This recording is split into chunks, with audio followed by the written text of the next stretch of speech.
Somaliland.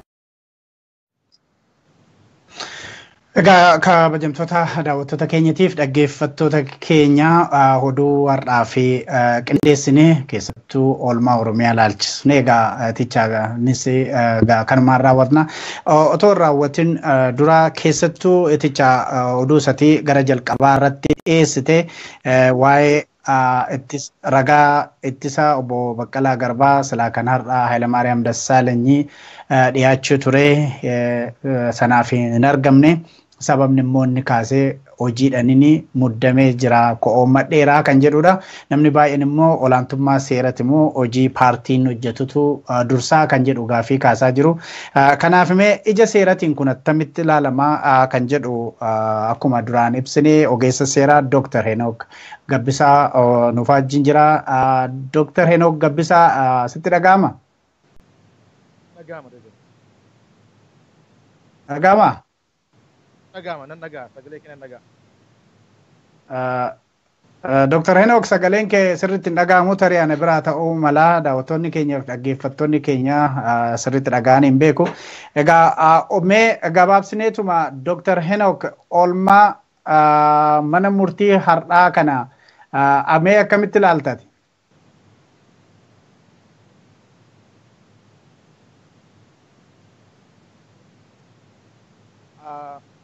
Gaani oolmaan biyyaarraa akkuma hundi keenya argine Prime Ministeriin nagaama amma faraan. Okay. Agaan akkuma nuti beennu mana murtiitti dhiyaatanii ragaa ittisaa ta'anii muummichi ministeeraa dhiyaachuu ture sababa hojiitiif haala jedhuun sababa hojiitiif sababa jedhuun hin dhiyaanne kun mana murtii ajaja mana murtii kenne tuffachuuf hojiirra oolchuu dhiisuu waan ta'eef akka court contemptiitti ilaaluu danda'ama. So gara fuulduraatti tarii akkanatti mul'atutti sababa hojii gochuudhaan mana murtiitti dhiyaachuu dhiisuunsaa kabaja xinnoo mana murtiif akka qabu waan agarsiisu fakkaata. Haa ta'uti garuu ajajni mana murtii yoomiyyuu taanaan kabajamuu qabaa, hojiirra ooluu qaba. Haga kun hin taanetti ajaja mana murtii hojiirra oolchuu dhiisuun court contempt yookaan immoo furdibeet madfar kan jedhaniin ilaalamuu danda'utu irra jira. So haa ta'uti garuu dhimmi obbo Baqqalaa Garbaa gamuma kanaan strategic litigation kan jedhan ta'ee mana murtii akka space of resistance kan jedhan hiriyoonni keenya baay'ee irratti qorataniiru barreessaniiru akkasitti gargaaramaa jiraachuu jechuudha. Dr. Henook sagaleen sirriitti hin dhaga'amu ofitti qabii yookiin xinnootti siqii. Atoo dhaga'amaa jedhanii amma. Amma wayya. Atoo gaaffii kee irra deebiitii and then deebinee mari'anna. Gaaffii tarii namoota akkuma kiyya jala miliqee fi egaa oolmaa mana murtii sun maal fakkaataadha akkamitti ilaaltaa kan jedhudha. Keessattuu muummichi ministeera biyyattiiti kan jedhamu Hayilamaariyaam Dassaalanyii akka ragaa ittisaa tokkotti dhiyaachuun otoo irra jiraatu hojiitu natti baay'ataa kan jedhudha nafe namoonni baay'een garuu hin qeequ seera moo hojii paartituu irra dursa kennamuuf irra qabaa kamtu irra ulfaataadha kan jedhudha. Kanaanoo jalqabnee isa kaanitti fufna Dooktar. Agaani namni tokko waamicha mana murtii yookaan immoo ajaja mana murtii cabsee mana murtiitti dhiyaachuu dhiisuudhaaf sababoonni adda addaa keewwamanii jiru. Fakkeenyaaf seera adeemsa falmii yakkaa keewwata 94 yoo ilaallee namni tokko ragaa ta'ee dhiyaachuudhaaf ragaa ta'ee gaafa dhiyaatu haala kamiin mana murtii irraa ooluu danda'a kan jedhu sababoota lafa kaa'ee jira. Sababoota kana keessaa tokko namni kun yoo dhukkubee deemuu kan hin dandeenye jechuudha. Lammaffaan immoo waamicha mana murtii adda biraarraa yoo qabaate yookaan immoo harka poolisii jala yoo jiraate qofadha namni kan mana murtiitti waamicha mana murtii kabajuu kan hin dhiisu. Kan akka force majeure kan jedhaman baay'eetu jira. Force majeure jechuun humna namaatiin ol kan ta'e human capacity'dhaan ol sababa ta'een mana murtiitti dhiyaachuu danda'u. Sababa hojii natti baay'ate jedhanii mana murtiitti dhiyaachuu ooluun good cause miti yookaan immoo sufficient reason miti. seerri adeemsa falmii yakkaa keewwata 94 jalatti ragaan tokko kan inni mana murtiitti dhiyaachuu hin dandeenye sababoota kana yoo ta'e kan jedhu sana waan guutu miti. So manni murtii sababa muummichi ministeeraa Hayilamaariyaam Dassaaleny dhiyeesse kana irra deebi'ee qoratee waamicha sadarkaa lammaffaa gochuu fi danda'u ture jira. Waamicha sadarkaa lammaffaa jechuun sappiinaa kan jennu biyya kanatti jechuudha. Sappiinaa jechuun jalqaba mana murtiitti ofiisaatiin namni tokko ragaan akka dhiyaatu gaafatama. Yoo ka dhiyaachuu dide immoo humnaan akka dhiyaatu ta'a jechuudha. Humnaan jechuun maal jechuudha? Humna poolisiitiin yookaan immoo qaamni ilaallatu dirqisiisee dhiyeessuu danda'u turre jira. Gara sanatti deemuu danda'u turre jira jechuudha manni murtii. Maaliif dhimma haqa barbaachuu obbo Baqqalaa Garbaa keessatti ga'een muummicha ministeeraa murteessaa waan ta'eef jechuudha. So isa kanaaf yoo jaalalaan dhiyaachuu dida manni murtii dirqisiisee dhiyeessuu hin danda'a jechuudha.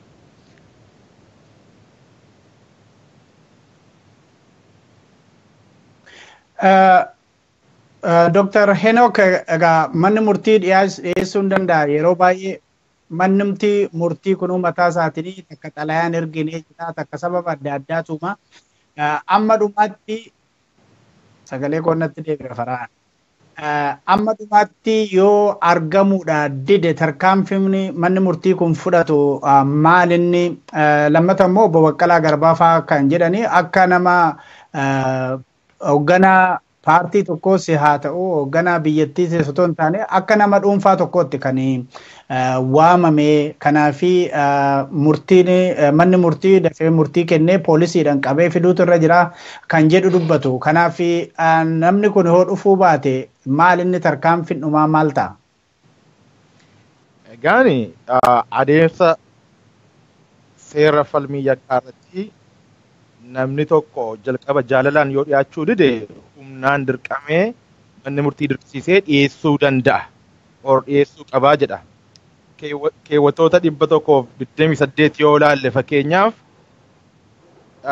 kan inni nutti himu ragaan tokko jaalalaan yoo mana murtiitti dhiyaachuu dide humnaan dirqamee dhiyaachuu qaba. Muummichi ministeeraa seeraan ol miti. Seeraa gadi malee. Biyya keenya keessatti olaantummaan seeraa hin jiru obviously. Haa ta'uti garuu wanti amma ifaaf ifatti mul'achaa jiru muummichi ministeeraa fi kan isa fakkaatan seeraan ol ta'aniiti kan isaan mul'achaa jiran. So kun mana murtii adeemsa mana murtii biyya sanaatiif eksperimentii yookaan immoo teestii guddaa ta'a jedheen amanaan. So abbootiin abukaatoon seeraa obbo Baqqalaa Garbaa fa'aa I'm sure qophii akka isaanitti gochaa jiran ni beeka. Muummichi ministeeraa waamicha sadarkaa jalqabaa irratti kan hin dhiyaanne yoo ta'e dirqamaan sappiinaad ta'ee yookaan immoo law enforcementiidhaan dhiyaachuu akka qabu. Yoo dhuguma hojiitutti baay'ata ta'e substitute wanti ta'e ni jira. Fakkeenyaaf waajjira muummicha ministeeraatii pilaazmaadhaan mana murtiitti testify gochuun hin danda'ama. Optionii baay'eetu jira jechuudha. Optionii adda addaa kana hojiirra oolchuun hin danda'ama. Yoo dhuguma fe'iinsa jiraate olaantummaa seeraa kan kabajan yoo ta'e jechuudha. So dhimmi kun dhimma Baqqalaa Garbaa fa'aa silas muummichi ministeeraa kun dhufee haqa kennaaf yookaan immoo ragaa dhugaa ta'e ragaa ba'ee fi isaan gargaaree deebi'e osoo hin taane olaantummaan seeraa biyya sana keessatti maal fakkaata? Namootatu seeraan oli malee seerri namaan ol miti biyya sana keessatti. So isa kana agarsiisuuf obbo Baqqalaa Garbaa faanis litigation isaanii sun jechuudha kan inni nu barsiisu. Gaariidha. Yoo eticha sirkaan saamee dhiifama atis gaafii yoo qabaatte itti dabaluu dandeessa. Dr. Henok Gabbisaa waan ariifataa jiruufin gaafii gaggabaabsee gaafachaa jira. Egaa Hayilamaariyaam Dassaaleny har'a isa jalqabaa irratti hin argamne wanti kun guyyaa sadiif tura. Obbo Baqqalaa Garbaa immoo akkuma beektu otoo hedduu dhukkubsataa jiraniiti. Obbo Baqqalaa Garbaatis warri kaanis kan dhimma kana hordofaati jiran. Inni guddaan immoo kan biraas kan eegamaa jiru qondaaltonni OPDO naannoo Oromiyaa irratti argamuu qabu kan jedhutu jira. kanarratti argamuu baannanii Oromoo fuuldura Oromoo dhaabbachuun isaan irra hin jiraatu kan jedhutu jira. Mee kan isaan irratti maal jetta Henook? Kana biraan yoo tichaan kan biraa qabaate sana booda itti fufuu dandeenya. Qondaaltonni mootummaa naannoo Oromiyaa fi qondaaltonni OPDO ndoom jalqaba irratti gochuu kan isaan irra ture Baqqalaa Garbaatiif falmanii dhaabbatanii Baqqalaa Garbaa mana hidhaatii baasisuu ture akka nama aangoo qabutti. Haa ta'utii siyaasi biyya sanaa siyaasa baay'ee rakkisaaf complicated waan ta'eef ni hubannaa understandii goona. Yoo dhuguma sabboonummaa qabaatanii I believe to some extent sabboonummaa akka qabaatan namoonni dhuunfaa tokko. Dhaabichatu dhaaba sabboonaa miti malee namoonni sabboonaan dhaaba sana keessa jiru. So namoonni sabboonaa Oromoo ta'an kun obbo Baqqalaa Garbaa gargaaruu barbaadu yoo ta'e mana murtiitti dhaqanii ragaa ba'uu danda'u ture jira. Maaliif obbo Baqqalaa Garbaa waan Lammaa Magarsaa fa'aa dubbatu ol miti kan dubbate. Obbo Lammaa Magarsaan amma pirezidaantii Lammaa Magarsaan waan hedduudha kan inni dubbachaa jiru. Obbo Baqqalaa Garbaa the same language the same issue kaasee dubbate shororkeessaa ta'ee mana hidhaatti hidhamuuni fi pirezidaantii Lammaa Magarsaa immoo pirezidaantii ta'ee yeroo ammaatti uummata gaggeessaa kan jiru garaagarummaan hin jiru. So mana murtii deemanii dhaabbatanii ragaa dhugaa ba'uu fi danda'u turre jira obbo Baqqalaa Garbaatiif. Kana yoo ta'e uummatis akkuma obbo Baqqalaa Garbaa wajjin dhaabbatu isaanii wajjin dhaabbata nuyi isaanii wajjin dhaabbanna jechuudha. Maaliif amma siyaasi biyya sanaa guutummaa guutuutti jijjiiramaa deemaa jira. Obbo Baqqalaa fi Dr. Mararaa mana hidhaa keessa kanaan duras yeroo baay'ee dubbachaa ture miidiyaa irratti hidhamtoota siyaasaa Oromoo mana hidhaa keessa kaa'anii waa'ee bilisummaa Oromoo waa'ee garbummaa haasa'uun baay'ee rakkisaadha. So kun immoo haala seerri adeemsa mana murtii keessatti waamichi waan godhameef dhaqanii mana murtiitti ragaa ba'uu hin danda'u. Siyaasa isaaniillee waan balleessu miti. Kun siyaasa OPDOs hin balleessu, siyaasa obbo Lammaa fa'aa Abiifaas waan balleessu miti. Siyaasa isaanii caalmaatti tumsa malee kun. Maaliif mana murtiitti waan manni murtii kun mana murtii wayyaaneeti akkuma dhiibeen. So seera kana kabanii mana murtii kana kabajanii dhaqanii ragaa ba'uun isaaniifis it's a win-win. Isaaniifis obbo Baqqalaadhaafis uummata Oromootiifis jechuudha. Garuu dhaqanii ragaa hin ba'an yoo ta'e tokkoffaa wanta hamma ammaatti dubbatame irratti shakkii daawtii kaasaa gaaffii kaasaa isa kana natti mul'ata jechuudha. Haa ta'u ejjene tarii Dr. Henook qabxiilee hedduu kaasteetta haa ta'u garuu tibba kana akkuma marsaalee hawaasummaa irratti ji'a darbee baatii sadaasaarraa kaanee hanga mudde 26 bara 2017 guyyaa har'aa irratti waa'ee tibba darbe isaan hafuus mata duree guddaa ta'e miidiyaalee irrattis iddoo guddaa argateera. Meega kaasteetta olaantummaan seeraa biyya sana keessa hin jiru olaantummaa siyaasaatu jira kan jedhu yeroo garaagaraa in dubbatta dubbii kee keessatti. Obbo Mulaatuu Gammachuus waanuma akkasiiti kan isaan dubbachaatti jiranii haqni hin jiru seerri hin jiru jechaatti jiru. Yoo kanarra darbee daangaa darbee maal gochuutu faladha jettee yaadda maalis dhaamtame ati akka nama waa'ee seeraa hubannoo qabutti egaa manni murtii olaanaan kana biraa furmaata yoo dhabanii furmaanni maal ta'uu qaba jettee akeekta akka hayyuu tokkootti. Qabxii uummanni hubachuu qabu tokko wanti nuyi baruun irra jiru qabxii uummanni hubachuu qabu uummanni Oromoo kan beekuu qabu tokko wanti nuyi baruun irra jiru obbo Baqqalaa Garbaa fi hidhamtoonni siyaasaa Oromoo mana murtii wayyaaneetii haqa eeggachaa jiran. Haqaaf miti kan mana murtiitti deddeebi'aa jiran. Sababni inni jalqabaa tokko kan mana murtii wayyaaneetti adeemsa falmii seeraa keessa daddarbanii deddeebi'aniif sababni inni cimaan tokko manni murtii fi sirni haqaa biyya sana keessa jiru uummata Oromoo akka sarvii hin goone uummanni Oromoo mana murtii wayyaanee irraa haqa akka hin arganne uummata barsiisu uummata beeksisuudha. Kanadha sababni parpasiinsa. Haa ta'utii garuu team of lawyers in Oromoo qophoofnee waggaa tokkoon ol dhimma obbo Baqqalaa Garbaa mooshinii qophaa'ee African Commission of Human Rights biyya Gaambiyaa kan jirutti himanni dhiyaachuudhaaf qophaa'ee lafa taa'aa jira. Manni murtii wayyaanee murtiinni murteessu maal fakkaata isa jedhudha kan eegaa jiru. Malee waggaa tokkoon ol himanni qophaa'ee lafa taa'ee ragaan walitti funaanamee kan qophaa'amee taa'aa jiru jechuudha. So manni murtii wayyaanee murtii dhugaa kennes murtii sobaa kennes obbo Baqqalaa Garbaa faan haga har'aatti hidhamuun irra hin turre. So sababa kanaatiif mootummaa Itoophiyaa himachuudhaaf qophiin qophaa'amee ragaan funaanamee lafa jirama jechuudha. Maybe dhaddachi amma gaggeeffamaa jiru guyyaa sadan kana keessatti gaggeeffamaa jiru kun erga raawwatee himanni kun dispaachidii ta'aa jechuudha. So qophiin kanaan dura waggaa tokko ol hojjetame hamma ija isaa arguuf deemaa jechuudha. So kana nutti fakkaata contingency planning yookaan immoo achi manni murtii wanti ni dabarsu ilaallee exhaustion of local remedy wanti jedhamantu jira. Jalqaba mana murtii sadarkaa Afrikaatti deemuudhaan dura biyya keessatti sirna jiru gargaaramtee exhaustii gochuutu namarra jira. Requirement waan ta'eef. Isa sanadha kan nuyi eegaa jirru jechuudha yeroo ammaatti. So torban muraasa dhufu keessatti kan miidiyaa irrattis baanee kan itti uummata beeksisnus ta'a jechuudha wanti kun. Gaariidha egaa Dr. Henok Gabbisaa akka ariifattu yeroo jalqabnu nutti himtee turtee hojii biraatiin qabamteeti. Kanaaf mee dhuma irratti ati keessumattuu hidhamtoota siyaasaa kan akka Dr. Mararaa Guddinaa, haala Baqqalaa Garbaa fa'aa warra hundumaatu in hordofta. Yeroo ammaa kanatti odeeffannoo qabduun haalli fayyina obbo Baqqalaa Garbaa maal fakkaata? Hedduu dhukkubsachuu isaaniiti kan himamaa jiru. Mee odeeffannoo ati qabdu maali? Baay'ee nama gaddisiisa. Gadda ergaan dhaga'e tokko namni dubbisuu deeme tokko obbo Baqqalaa Garbaa dubbisuu deeme obbo Baqqalaa Garbaan dhaabbatee haasuu dadhabe.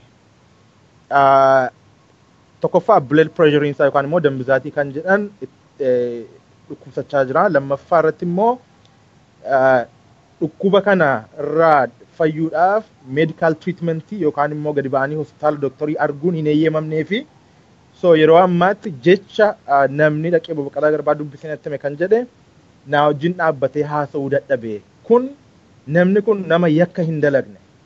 Yakkamtootnii fi maafiyaawonni meeqa biyya keessa nagaadhaan yeroo jiraatan obbo Baqqalaa Garbaa garuu Oromoo waan ta'eef mirga Oromoo irratti immoo karaa seera qabeessaa fi karaa naga qabeessaan waan dubbateef yakkamaa ta'ee mana hidhaa keessatti dhukkubee medical treatment akka hin arganne dhorkatama jechuudha. So kun siyaasa biyya keenyaa agarsiisa. Siyaasni biyya keenyaa hammam akka inni turaa ta'e agarsiisa jechuudha. So yeroo ammaatti haalli obbo Baqqalaa Garbaa irra jiru haala nama yaaddessu irra jira. Osoo obbo Baqqalaa Garbaa osoo uummanni Oromoo biyya keessa jiru aangoostu some extent uummanni Oromootu aangoo sobaallee ta'u malee warri OPDOtu of harkaa qabanii namni nagaan kun namni innocent ta'e kan akka Baqqalaa Garbaa kun dhukkubi isaanii sadarkaa hin sodaachisaa irra ga'a yoo ta'e kun national embarrassment yookaan immoo national shame ta'a namoota aangoo irra jiraniif jechuudha. So yeroo ammaatti uummanni Oromoo yaadannoo akka godhu obbo Baqqalaa Garbaa akka inni nagaasaatti akka inni deebi'u akka inni fayyu jarris akka isaan eeyyamanii fi dooktarii akka inni arguu fi uummanni Oromoos yeroo ammaatti osoo yaadatanii sammuu isaanii keessatti osoo yaadatanii yaada jedhuun dabarsuu barbaada. Dr. Henok Gabbisaa hedduu galatoomii baay'ee nariifadha waan jedheef itichaa gaafii hedduu atis akka qabdu nan beekaa namoonni hedduus gaafii hedduu akka qaban nan beekaa dhiyeenyatti immoo gara televizyiinitti baanee waan dubbannutu jira jedheera Dr. Henok Gabbisaa waan nan nariifadha jedheef dafnee gaggeessuudhaaf dirqamne akkasumas ogeessi seeraa kan ta'e nageessaa oddoo duubessi hin argama jennee turre garuu karaarra jira ture hin mijoofne fi yeroo biraa kan itti deebinu ta'a nuuf kalchaa jenna. Egaa eticha kanatti aansinee kan dhiyeessinu ogeessa fayyaati Dr. Masfin Abdiisaa jedhama. Egaa doktoroonni Oromoo biyya alaa jiranis bara haaraatti waa hojjechuuf jirraa kan jedhu yaada tokko qabatanii as bahaa jiru. Karaa Oromiyaa Miidiyaa Neetwoorkii wajjin walii galuudhanii kan jedhu. Mee amma Dr. Masfin Abdiisaatii fi